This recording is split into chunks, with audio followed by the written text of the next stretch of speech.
Monsieur Hollande, dans le contexte de compression, de réduction parfois de certains budgets alloués à la recherche, est-ce que les financements privés, la philanthropie, peuvent permettre de prendre le relais et de faire progresser la science? À mon avis, les fonds privés jouent un rôle assez important parce qu'ils ont la possibilité de soutenir des projets innovatifs, de prendre des risques, de servir comme une sorte de risk capital pour faire avancer les choses, pour explorer de nouvelles approches ou aussi pour challenger des structures qui existent déjà.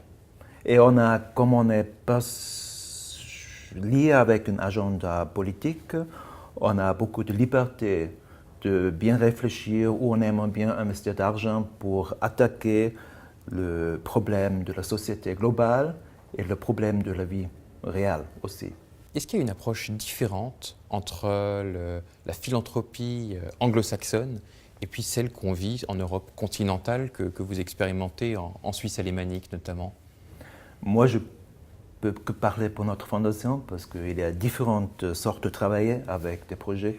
Pour nous, c'est premièrement très important qu'on respecte la liberté de la science. On ne se met pas dans la programmation de sujets de la science. On collabore très proche avec le projet, on les accompagne de le premier moment, on les aide à améliorer, d'augmenter leur impact. Et on a aussi travaillé beaucoup sur le transfert de savoir vers la société. Pour nous, c'est très important que les projets scientifiques sont toujours liés avec la société. C'est le rôle social justement de cette philanthropie d'arriver à passer des laboratoires et des salles de recherche vers la société globale et l'impact sur la population? Pour nous, c'est très important. On soutient que des projets participatoires et on a un grand focus sur ce qu'on appelle dans le monde anglo-saxon le citizen science. Parce qu'on croit fondamentalement qu'il est très important que ce qui est développé sur le niveau scientifique est lié avec la société, le besoin de la société.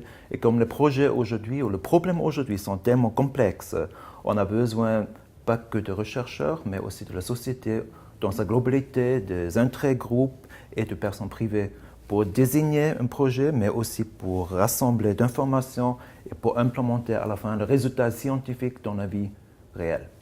Merci beaucoup. Merci à vous.